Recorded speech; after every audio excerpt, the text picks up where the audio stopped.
You're listening to the Inquiri.us podcast, discussing philosophy, economics, politics, religion, and more. Visit us at medium.com/@Inquiri.us-blog. Welcome to the Inquiri.us podcast. I'm Maximilian Sejo here with my co-host Justin Bailey. Hello, thanks for being here. So Justin, what are we talking about today? We are talking about a potentially extremely influential document that came down from the Catholic Church today, particularly Pope Francis, that has wide-ranging implications for Catholics, Christians, and non-Christians alike. It affects a lot of people. Right. So Pope Francis wrote an encyclical today that directly talks about climate change. Well, I mean, he didn't write it today. That would have been sure. That would have been a little. Yeah, it's 185 pages. Yeah, so. that would have been solid writing. But yeah, it came out today. Perfect. Yes. Yeah. So for those non-Catholics, what is an encyclical? Right. And not being a Catholic proper at the moment myself, I will do the best that I can to be fair and concise. So an encyclical is basically a non-infallible teaching of the Pope, basically like a sermon that's in written form, very detailed sermon, teaching from the Pope. So it carries the kind of passive authority of the chair of Peter, in the sense that Peter being given authority from Christ, who is at the cornerstone of Christianity, hence the Christ, they're pretty clear. He's at the Christ is at the cornerstone. He's given this power to Peter. This has been passed down, say the Catholic Church, apostolically through this authority. So what he says, what he says and when he's teaching is important to Catholics, and even an extended way to Christians as well, though they may not hold to it as rigidly as Catholics may hold to certain things. It's still important, and it still carries authority for Christians, which is over 2 billion people. So it's important. All right, well, with that, let's start the topic with a short clip from Catholic convert and presidential candidate Jeb Bush. First of all, Pope Francis is an extraordinary leader. He speaks with such clarity, he speaks so differently, and he's drawing people back into the faith, all of which as a converted Catholic now of 25 years, I think is really cool. I hope I'm not going to get castigated for saying this by my priest back home, but I don't get economic policy from my bishops or my cardinals or from my pope, and I'd like to see what he says as it relates to climate change and how that connects to these broader, deeper issues before I pass judgment. But I think religion ought to be about making us better as people, and less about things that end up getting into the political realm. So I'm a little skeptical about this. Now, the irony is so thick. I don't even know where to start. I mean, it almost hurts. It's really, really hurt. I mean, what he's saying about, number one, the religion entering the political sphere seems totally counter to what he would say on probably 98% of everything else that he would say. I mean, how does that strike you? So now, as someone who identifies as more liberal, this is kind of, unfortunately, what I would expect from someone like Jeb Bush in this situation. The demographics of the Republican primary are such that he can't, even if he believes what the Pope is writing, he couldn't even come close to saying that. So he's pandering. I mean, that's all he's doing, really. He starts with this, I love the Pope so much. I'm really happy he's bringing so many people into the faith. Well, he's doing that by writing encyclicals like that. Right.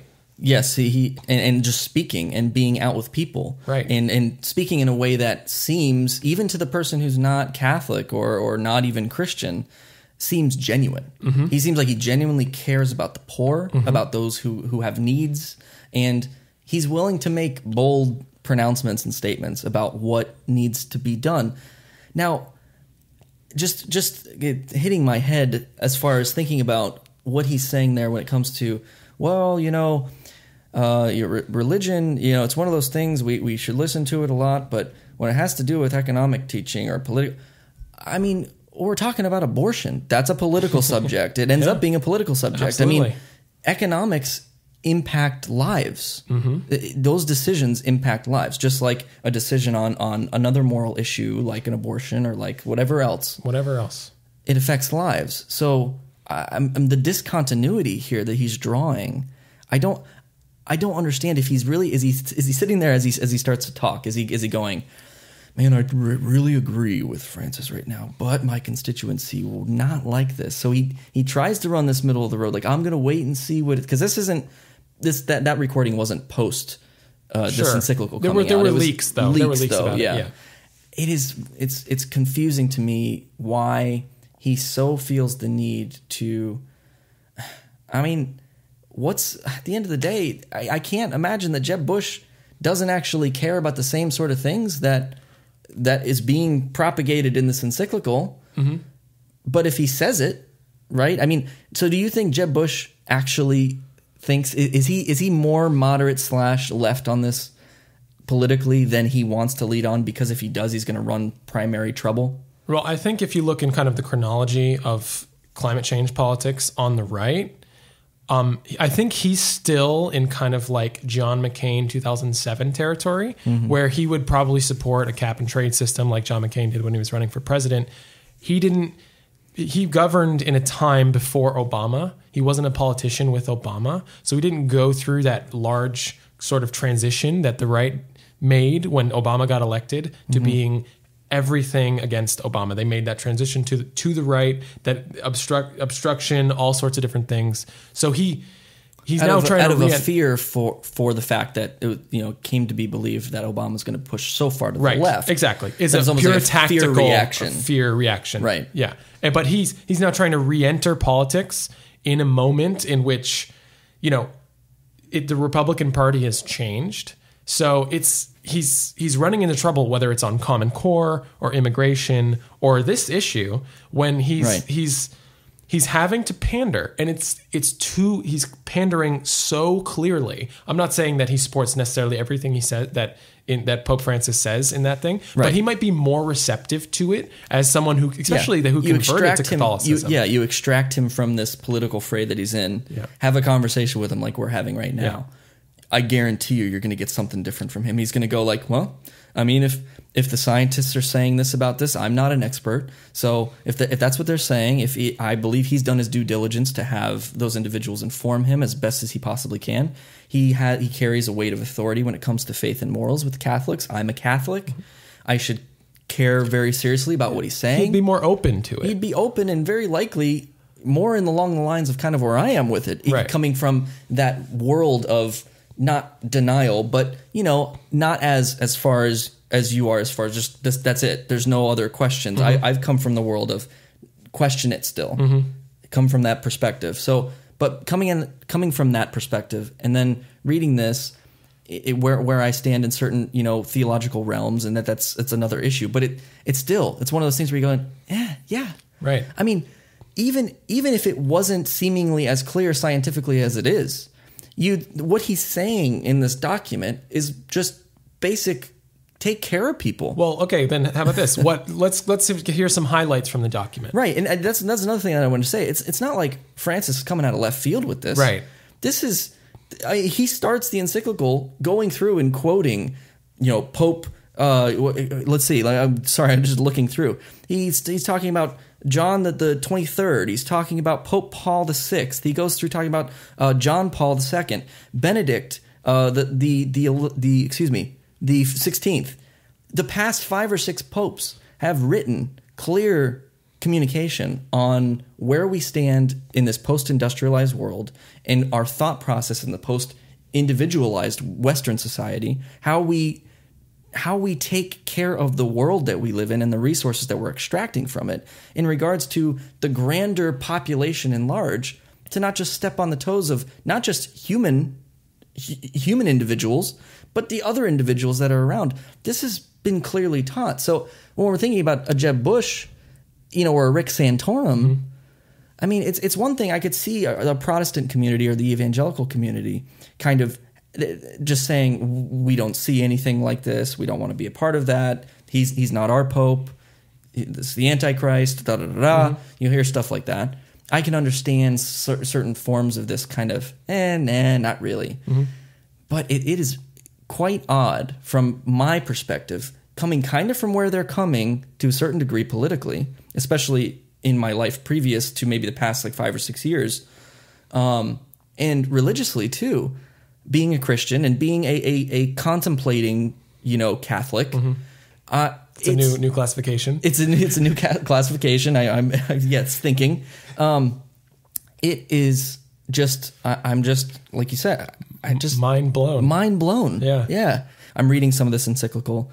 What basically talking. I mean, here's a quote from Benedict XVI. So Francis is quoting him saying, quote, likewise propose, quote, eliminating the structural causes of the dysfunctions of the world economy and correcting models of growth which have proved incapable of ensuring respect for the environment.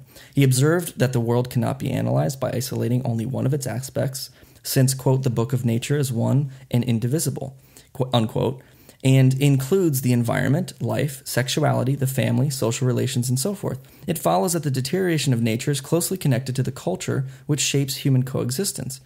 Pope Benedict asked us to recognize that the natural environment has been gravely damaged by our irresponsible behavior. The social environment has also suffered damage. Both are ultimately due to the same evil, the notion that there are no indisputable truths to guide our lives, and hence human freedom is limitless. This is not ridiculous thought. This is not crazy. It seems probably to someone who's not so invested in this topic, it sounds kind of boring. Right. It would be. It's not radical. It's not exciting. It's just real thoughts about issues. Real thoughts about us, our place. And these are historic thoughts. I mean, this is not like he's not coming to the table with something brand new here. Right. This is multiple millennia old worth of thinking. From a literary perspective, right? When he does this, he's talking about all these different popes, these saints, right? And he grounds his argument in all of this history of communication. And I've heard a couple of Catholic liberals that, have really praised him for that and said that, this is nothing new. It's really not nothing new. And even people who kind of glance at this topic but are really Catholic, they realize that this environment and ecology and treating the earth well is not something new. Right. And it's not like the Catholic Church or popes in general side with one ideology politically anyway. Right. I mean, depending on the issue, they're going to look extremely right to somebody. Yeah, on birth control. Yeah, birth control and abortion, certain topics about life and marriage. Mm-hmm. They are extremely, what some would, I guess the word traditional would be a word, just rock solid in what they have taught for a long time and what they continue to teach. And so those on the right politically seem to be quite okay and seem to be ready to cite that at the drop of a hat as authority, moral authority for their positions. Yep. And here he comes with now another teaching, or with a teaching that's been coming from the same place. Kind of reiterates another teaching. Right, reiterates another teaching, but this one's off limits. This one we don't like. This one we don't. And coming from somebody who leans to the right, that's frustrating to me. Yeah, I can understand. It annoys me. This is like, as someone who's more left, this is kind of a moment where it's like they are who we thought they were. Right. It's kind of like every negative thought about the right that the left has about them, taking arguments out of convenience, not actually, being hypocritical on a bunch of different issues. Obviously, the left is no, saint. Pardon the pun. But it's one of those things that, they really are doing this now so clearly. It's so evident that their backlash to this has nothing to do with religion, with faith, it can't. With values. What it has to do with is pure political preference and ideological economics and campaign pressure. Yeah, campaign pressure. This entrenchment in their political beliefs, so much so that they will try and gather any justification for them, whether that's the Pope. Or the moment the Pope, quote unquote, turns on them, they're going to turn on the Pope and start using heinous language. Okay, so we even have some of this, heinous language describing the Pope's encyclical. Some of it before it even came out. So what do you got? I'll start with Limbaugh. So he said that the encyclical seems to confirm that Pope Francis is a Marxist and that he actually supports leaving everyone living equally in misery. Right. So it's easy to pull from this. I mean, come on. You read what he said. I mean, just read a couple of pages, and immediately what you get from it is that the Pope doesn't want people to be happy. He doesn't want a thriving community. He doesn't want a thriving economy. For sure, you can tell that. What he really wants is misery, and he doesn't want misery in some sort of disparaging sense. No, not like Limbaugh wants. No. Yeah, right. He doesn't want like me to suffer more than you. Right. He wants us to suffer and be in misery together at an equal level. And that's what I love about the guy. He wants us to be in misery together. I mean, how ridiculous. I mean, come on. Criticize the merits, right? Criticize the merits of the encyclical. Criticize the science if you want. Criticize the rhetoric if you want.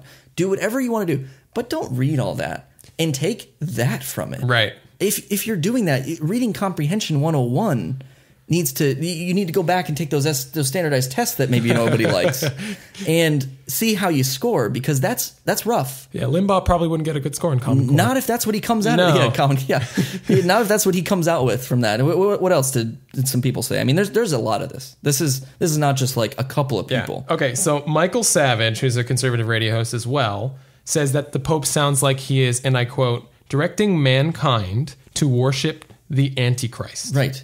And is a danger to the world. Right. And he may mean that, coming from, I study religion and philosophy, so he may actually mean that literally, right? Like a literal satanic being that is infused with Satan to be in a position of like a global end, a global prophetic end. He may mean it that way. And I will say that he doesn't. Let's just say that he doesn't. And he means it more kind of like the metaphorical Antichrist position. He's doing things that are Antichrist. Yeah. Right. Still at that point, it's ridiculous.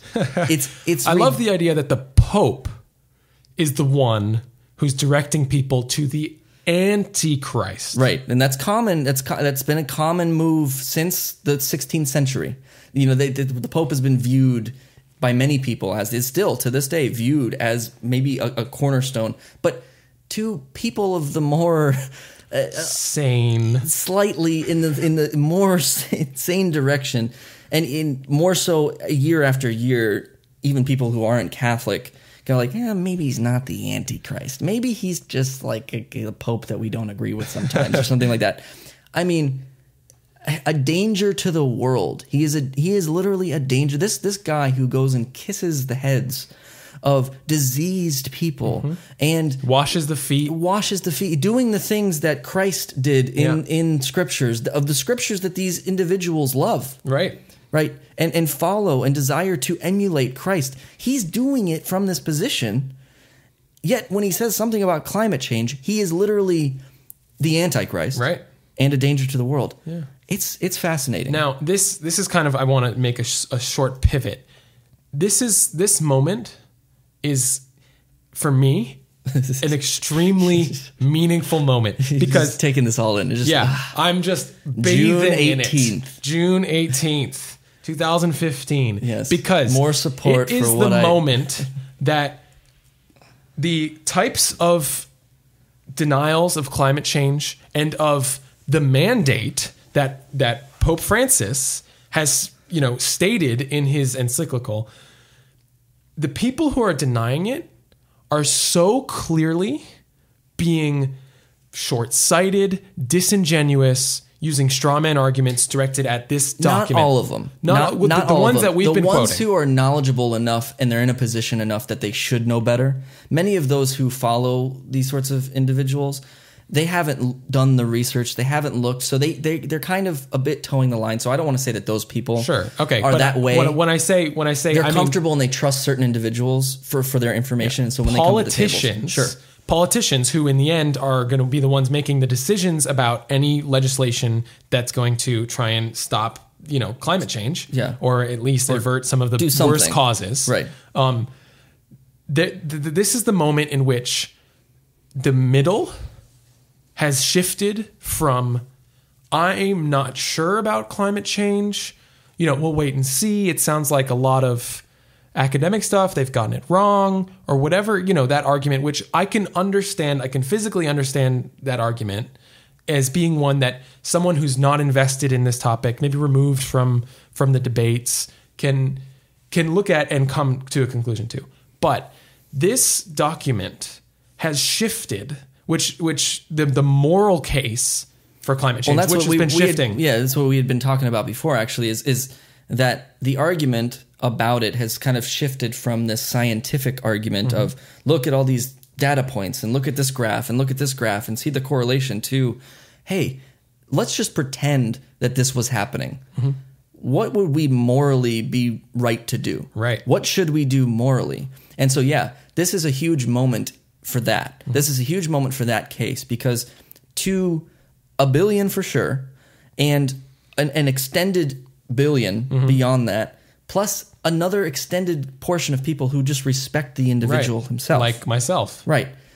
It means a lot. It carries a weight that can move a cultural idea. Right. And it could just tilt it a little bit that over time will grow from where it is now. Exactly. And over the last year and a half or so, there has been some momentum. A recent poll came out and showed that, there's been some momentum towards people understanding that climate change is something that we should be talking about and thinking about. Right. And that it's just, the window is slowly opening. And what Pope Francis did is he opened the window and says, guys, we're all trying to do the same thing here. And he wanted to make sure to get this out before there's a big UN. Big conference in December. Right. Yes. He wanted to make sure to get this out with enough time to actually kind of sink in with people. And it gives governments that maybe we're scared to do something like this. Not necessarily America because of the way our political system's set up, but governments that in parliamentary systems that maybe were, they believe this, but they didn't want to approach it because they were fear the backlash from their constituents. Right. It gives them a leg to stand on. Sure. So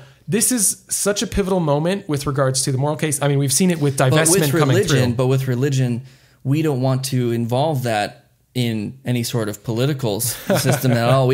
That's where I feel that it's just not religion's religion place has to never be. been involved in politics ever. No, it's not involved. Never. It's not involved with how you view the world. It's not involved with how you see values and the value of life and persons and the world. It's not involved with any of that stuff because politics aren't involved with any of that stuff too. So what we want to do is we just want to segregate religion from that if we can. It's absurd. It's absurd. It is patently absurd, but the fact that it is so absurd makes this, for me, like I keep saying, such a great moment because I hope that people who would be like more on my end listening to me don't think that I'm just selling out to the left for some reason here. Rhino. Right. I'm honestly not in that. This is just, again, on the merits, case by case, on the merits. Listen to the words that come out of somebody's mouth. Think about logically their ideologies and why they would say something like this.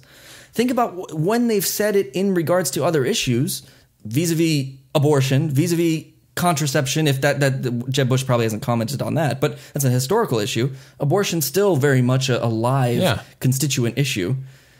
He would cite the authority of the Catholic Church, of Christianity, of his religion, as being something he could not segregate from his political ideology because it comes to the heart of what he believes the human person is, what they're here for, and their value. Right. There's a quote, we don't have it, but from 2005, and I'm paraphrasing. He talks about the role that faith has in his decision-making. And he says, there's the metaphor he uses is like a safety deposit box. He doesn't think his faith should be something that he puts in a safety deposit box while he's governing and then takes it back out when he's done and goes back to it. It's an integral part of his decision-making process, which is... He's exactly contradicting himself. He is. In this very in this close week. to a complete and utter contradiction. Complete contradiction. And I agree with the previous, and I think by necessity, I agree with the previous statement that the Bush of then would Bush make. of 2005. Because it flows from everything that he thinks about the world. We can't, even somebody who has no religion and doesn't hold any sort of belief in a deity or anything like that, they have views about the human person. They may be a humanist. let's say. Right. You're yourself, let's Yeah. say. You're a humanist. You have a view about the human person in an ethical, hierarchical system about where they would sit and how you'd make decisions. Are you to walk into a political office and just take that entire thought away and start making decisions politically, legislatively, and say, well, I'm just making decisions as a politician, not as somebody who thinks that the human person is more important than a cow? Of course not. Right, no. That's ludicrous. And it's you know ludicrous. What? You know what? I'd be willing to say that if he were to get the Republican nominee, which I'm willing to bet he will absolutely not get, that's my putting my cards on the table right here. I think it's going to be Rubio or Scott Walker or someone in that vein. Maybe Rand Paul. There's outside chance. Give Trump a chance. I'm not giving Trump a chance. Don't write him off. No, I am not giving Trump a chance. He is gonna just start bobbing and weaving and doing all sorts of stuff. You know what? There's one thing. If Trump's president, can't believe it. There's not going to be one America, one American, one America. No, we're going to divide the country. No, there's not going to be one American with Ebola. I'm willing to guarantee that. There won't be one American with Ebola if he's president. No, the doors will be closed. There will be no But plans. anyway, back to my point. Sorry. Not Trump. Oh my gosh. You got me. It's so good. Bush wouldn't be making the sort of statement he did this week. It might be similar, but it would be more contemplative about it because he would be addressing a more moderate electorate.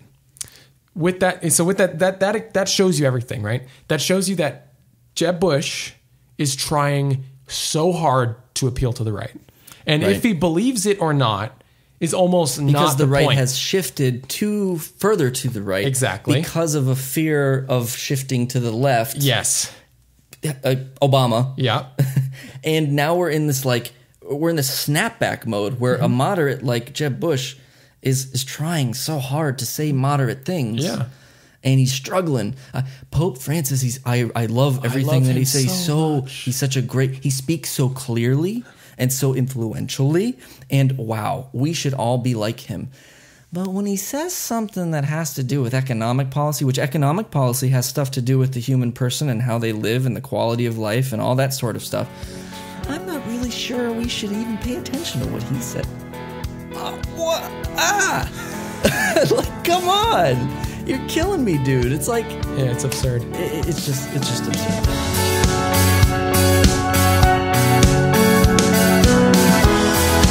Now it's time for a segment we call The End of the Rope.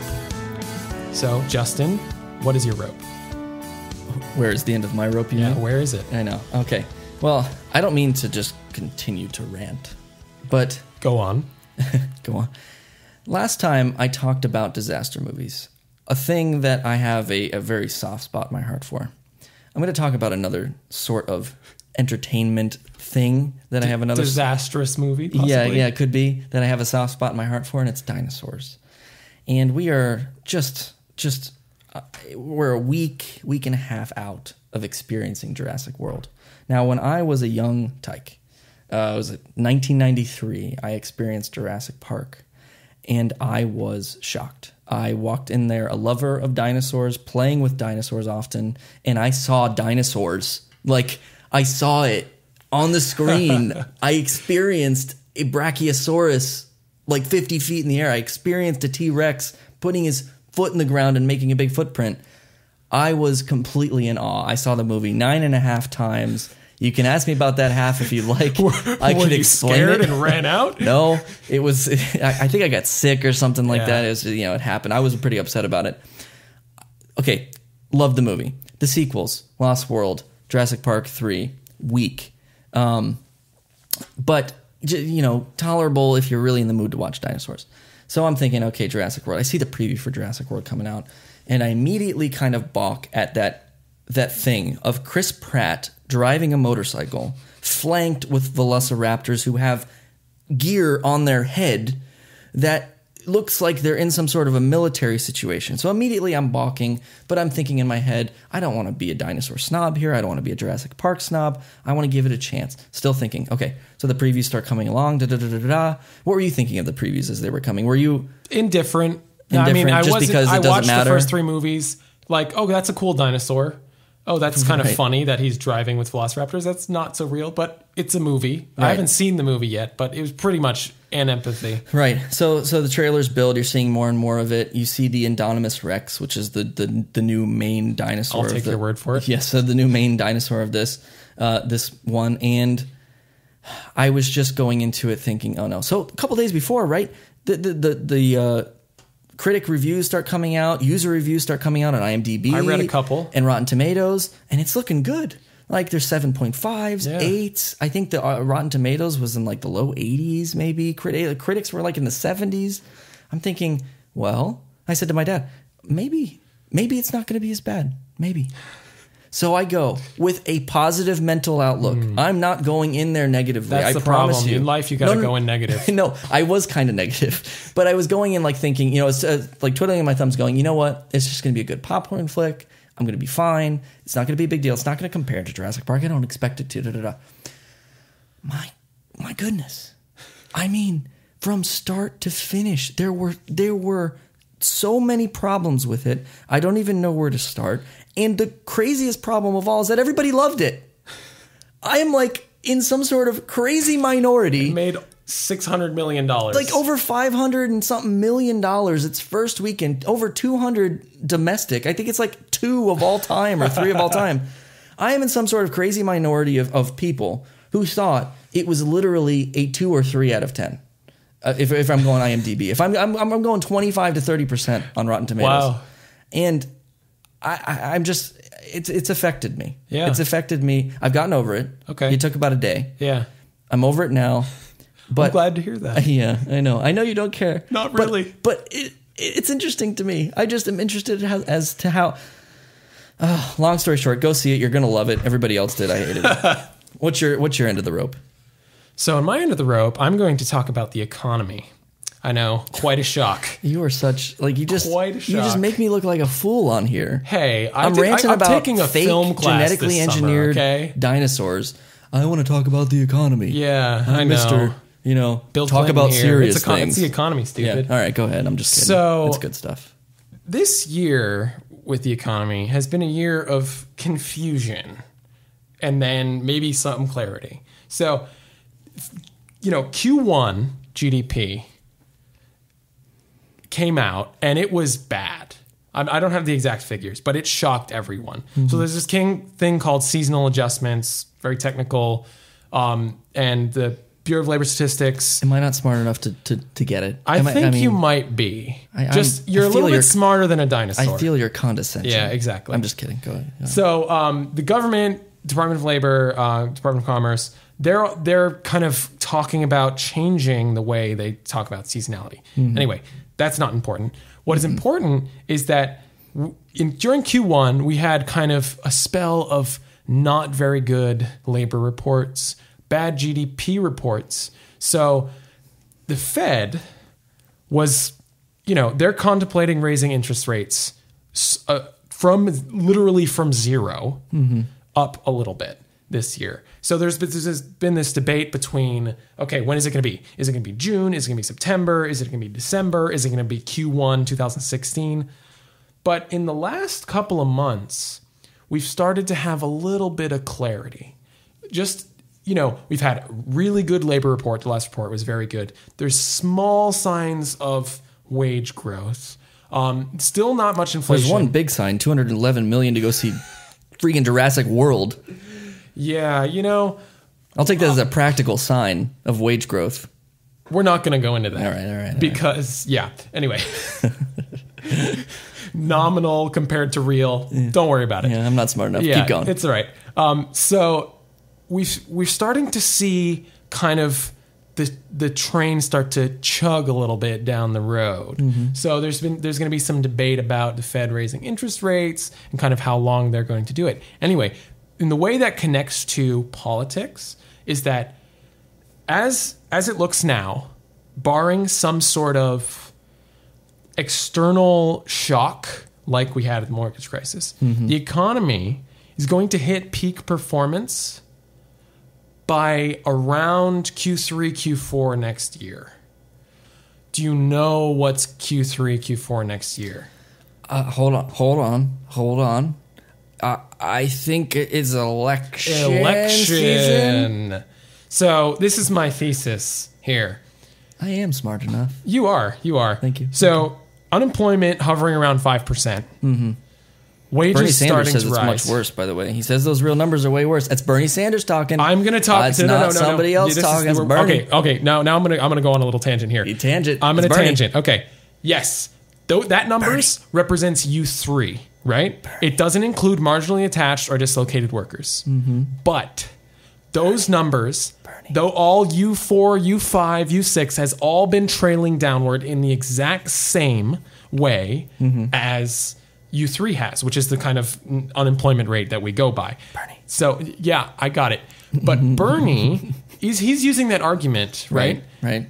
To fuel kind of excitement or interest or fury. So are you saying that the very principled Bernie Sanders is being slightly dishonest with numbers? Slightly dishonest with numbers to fuel kind of his campaign mantra that inequality is bad, which it is. He's not wrong, but this might be the wrong numbers to attack with that. Anyway, if we've hovering at natural rate of unemployment by the election, right, and Hillary Clinton runs on her record as Secretary of State and Obama's economic record, maybe even a little bit to the left of it. Matthew Iglesias wrote an article about how she's actually more to the left of Obama on economics.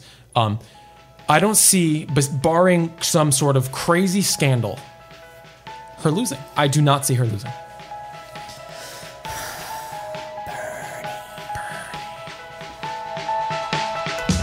That's our show. You can find us on iTunes, Stitcher, and YouTube. If you'd like to help us out, please rate and subscribe to our podcast. You can follow me on Twitter at @MaxSejo. You can follow Justin at @JustinBailey. For links to today's topics, check the show notes. You can also find us at medium.com/@Inquiri.us blog. He's Justin Bailey. I'm Maximilian Sejo. Keep inquiring.